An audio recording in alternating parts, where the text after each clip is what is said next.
Hello everyone, this is the Goodly Christian Witch coming at you from Ansara Angels. I wanted to touch today on the new Pope.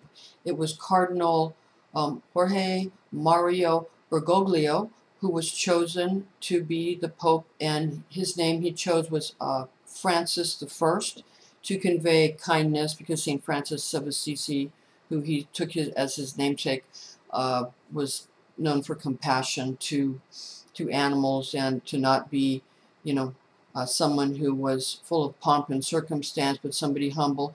And this cardinal was said to be a humble man and a compassionate man, but also a disciplinarian when need be.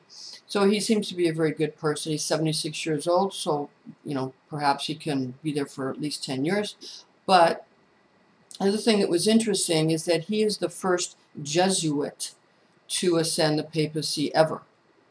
That hasn't happened before.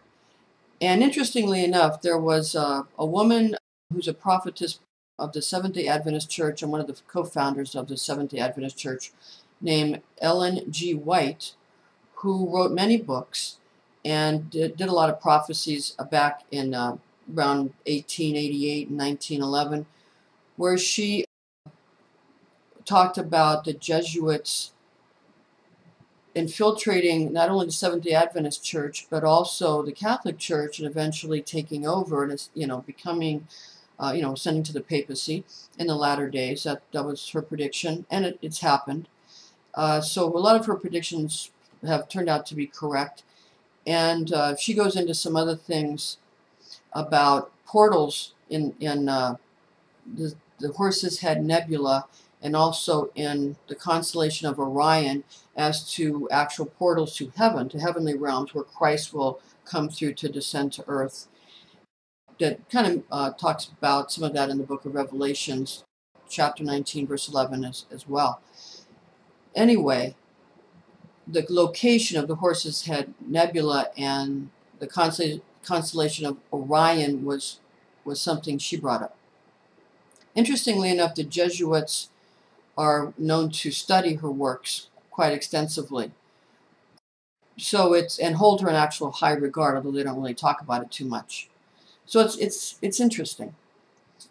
You can look up some of her books on the internet if you want. She wrote Steps to Christ, The Great Controversy, and Living the Life of Enoch, plus many others. So just continuing with some of the information, this Pope Francis I, he's the first Pope from the Americas. He's from Latin America, from Argentina, Buenos Aires. And he seems to be someone who's going to try to, reform the church, but without destroying all of its doctrines. So it's kind of hard to become modern, but yet hold on to tradition as well. It's a hard job. It's hard for somebody to do something like that, but he's going to attempt to do it. And they said that there was something on CNN about him, that through him we were going to see the face of Christ. I'm not sure what they meant by that. It was interesting on CNN too. They also had the colors of the Catholic Church, the scarlet, the purple, and the gold on the screen when they were showing the new Pope, and they're not ignorant of what's in the book of Revelations about the scarlet and the purple and the gold, and being the whore of Babylon. They're not stupid. So the false prophet, they know what they're doing, bringing up that archetype. So it's interesting. We'll see what happens. They know what kind of archetypes they're bringing up, and the people are going to jump on that. So I don't know if they're just trying to be entertaining, which that much is certain, but I think there's more than that going on. Also, they were saying that Pope John Paul II thought about making Mother Teresa a cardinal. Not something I didn't know. But they're saying that this Pope may bring a woman up to be a cardinal during his reign. So again, we'll see what happens. It'll be interesting.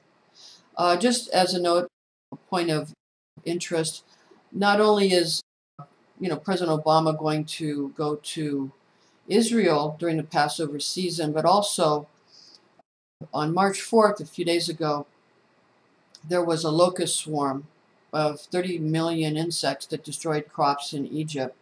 before Passover, and some went into Israel and did some damage as well. But there was a lot of devastation, they said, of biblical proportions in Egypt.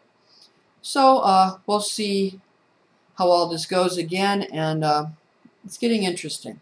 Okay, thank you for listening, and you have a great day.